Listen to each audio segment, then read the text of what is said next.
Good morning. Morning. Happy Friday. Good morning. Happy Good Friday. morning. Happy Forge Friday Coffee Talk. Coffee talk. Happy Forge Friday coffee talk. Might wait a minute or two just to let some people find out that we're live, but hope everybody had a great week. Mm-hmm. We had a pretty decent week. Yeah. Got a little bit of a free weekend. Yeah, we actually have a weekend without workshops or Yeah. injury screens or I know. what are we gonna do with ourselves? I don't know. We'll get some stuff done. Next week we'll be out of town. We're going to be on our annual fun camping trip that we always go on. So we'll be doing our Forge Friday coffee talk from the lake. Oh yeah. Because That'd be fun. we get decent service up there. Yeah. So we'll be up in the mountains. It'll be lovely. Nice change of scenery. Yeah. So. Better background than our white wall. Yeah. Okay. So yeah. All right. Good. So today, what are we talking about today? Today we are talking about the BMI chart. Body Mass Index. Body mass index. Unfortunately, it is something that the traditional medical system uses as a standard for general health, right? They use it across the board. Men, women, old, young, doesn't matter. It's just kind of this like plug and chug chart that they use to kind of like generally give a general number to overall health. Right.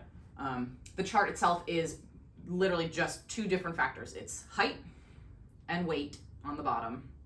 There is some formula that they use in the background to then, you just kind of go across and go up and you find yourself in a number that is supposedly indicative of overall health based on your height and weight. Yeah.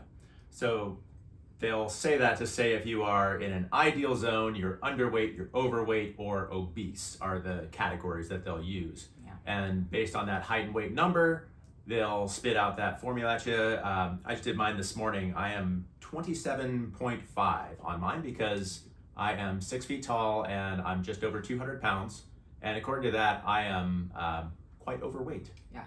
So we're going to talk today about like why it's bogus, right? I said unfortunately this is what the medical system uses as an overall standard. So we're going to talk about why it's bogus and why there are a lot of other factors that need to be going into just general health. So if he's at 27 point something, I just did mine this morning and I've always kind of hit right around like the 25 mark for my BMI.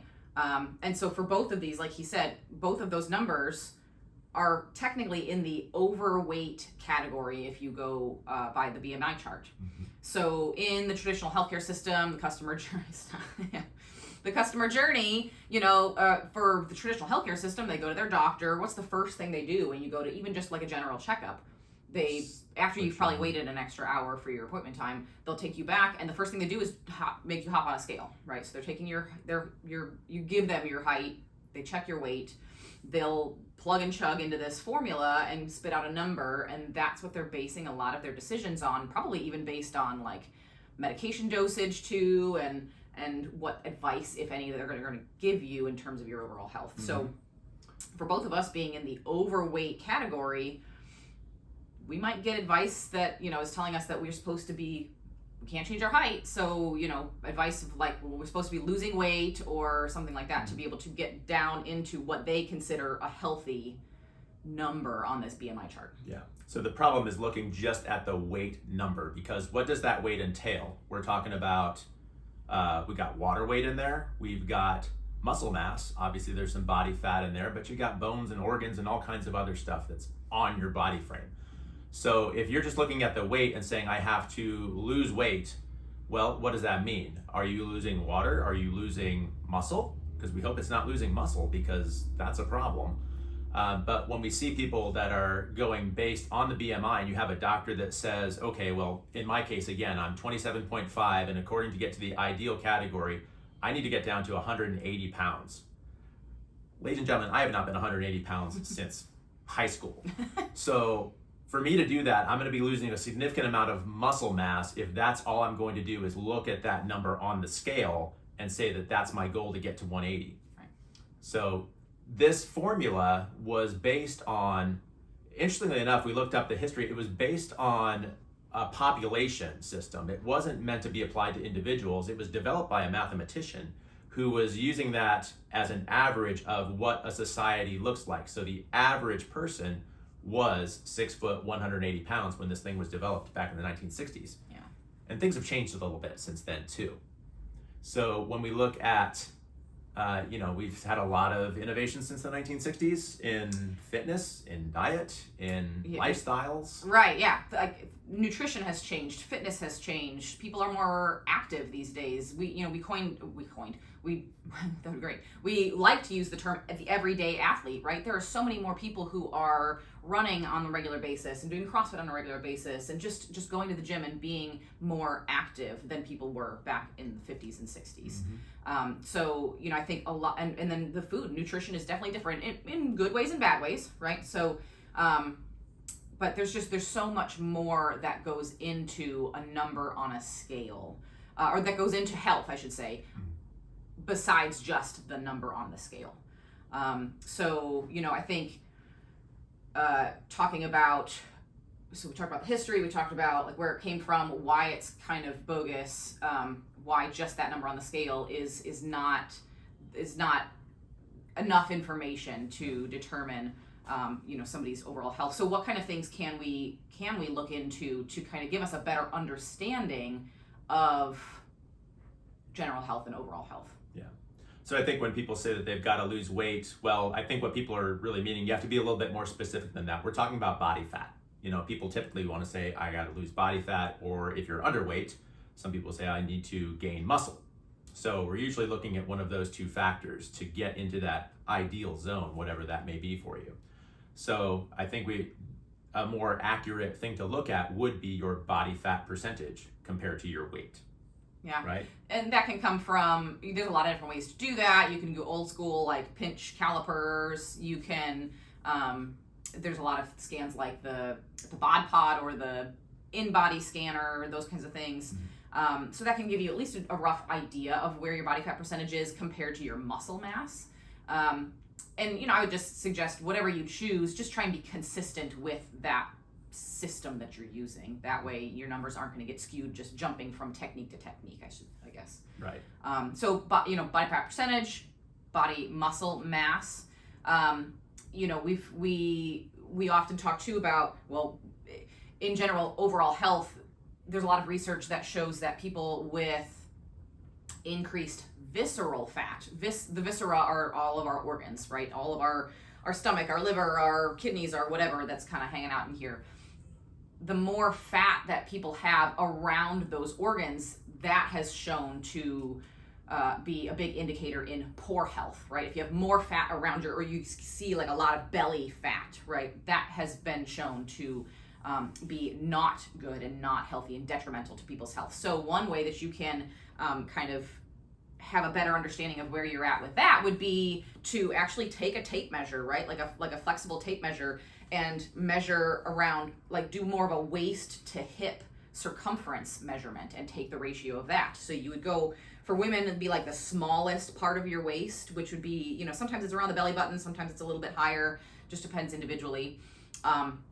If you've got a little bit more belly fat, then maybe right around your belly button would be a great place to start, just because it can be consistent, right? So take a measurement around there, not snug, but just like let it rest on your skin, and then take the measurement of the widest part of your hips. So like right around where the widest part of your butt cheeks would be, and take that ratio. So waist to hip ratio, that in and of itself can be an indicator. So if you're above a 1, meaning like if your waist is larger circumference than your hips, now we're talking about maybe, that's something you want to look into. That would be a better indicator. That's something that, is kind of more tangible. Mm-hmm.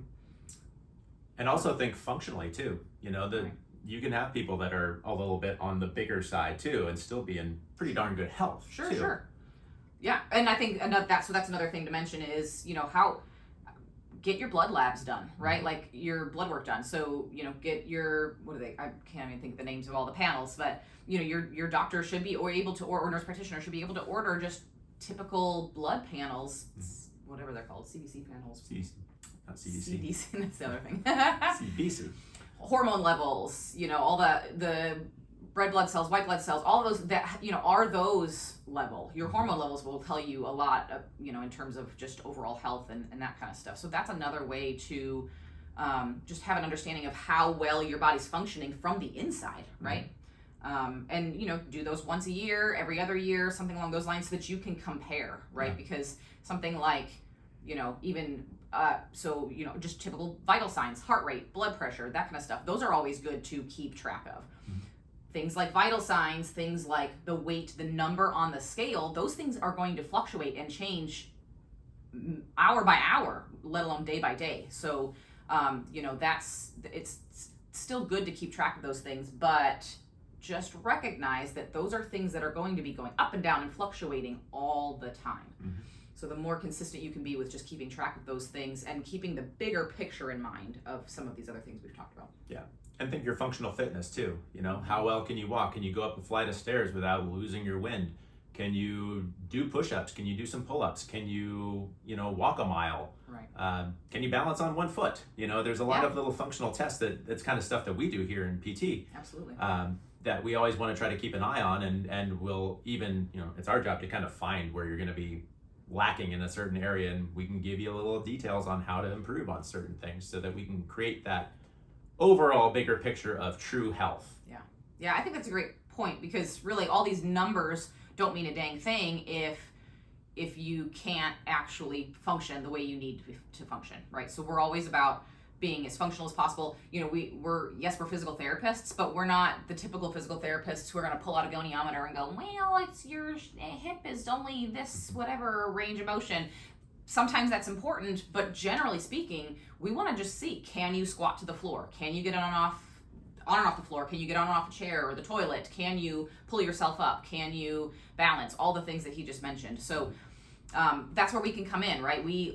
These functional tests, that's our jam, that's our bread and butter, and that's where we get a baseline for where you're at. Like he said, we then find places where, based on what your goals are, you find the places that you might be lacking based on those goals, and then we give you the tools to work on it through a progressive program, plan of care program, to be able to improve upon those deficits. And then 4 to 6 weeks later, we retest, right? So yeah, those are better indicators overall for health overall than just a plug and chug number that some doctor's going to give you just because it's easy, because that's what they've been told to do. It has no context behind it. Could you imagine if you went to a doctor's office and they said, how many push-ups can you do, and had you just get on the floor and start doing push-ups? I would keep that doctor. We'd be friends. Actually, we kind of are those doctors. We are those doctors. Yeah, that's exactly what we are.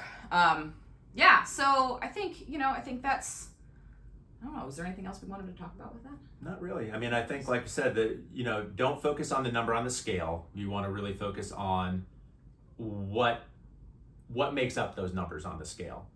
We want to maintain our muscle mass for as long as we possibly can. Muscle mass and muscle strength and power, right? So being able to utilize that strength with speed, those are your retirement reserves, right? Like that. Build up those muscle reserves as much as you can, as early as you can, so that when you do hit a point in your life where it's going to be much harder, and folks, that happens earlier than you think. That starts to happen in your 30s and your early 40s. It's not impossible, it's just much harder to build muscle mass after your 30s and 40s. So to build up those reserves as much as you can so that you have that reserve. That's your retirement fund for later in life. This is what we're talking about with longevity, right? We preach it all the time. The longevity is the most important part. Yeah. And use it or lose it is a thing. For if sure. If you keep using it, even into your later years, it's going to stay on you. 100%. You might have a little bit of a decline, but it ain't going to be much. Yeah. You just keep fighting to maintain those reserves as much as you can. So, So making sure you're paying attention to more than just the number on the scale. That BMI number has zero context behind it. So look into other things. We're looking at body fat percentage. We're looking at muscle mass. We're looking at blood work, labs. We're looking at waist to hip circumference to make sure that we're got our visceral fat under control. We're looking at general function. We're looking at our ability to find basic functional shapes and basic functional movements of getting on and off the floor, pulling ourselves up, pressing off of things, carrying things, all of that kind of stuff. So, and that's a lot of where we come in, those functional tests. So if y'all have any questions about this stuff and the BMI chart and BMI being bogus and all of that kind of fun stuff, hit us up in the comments. Put your questions in the comments. Send us a DM. We love to chat about this stuff. We kind of like to nerd out on all this. So. Nerd. Yeah. Cool. All right. So happy Forge Friday Coffee Talk. Y'all have a great weekend. I know we will. And we'll see you again next week from the lake. All right. Take care, y'all. Bye.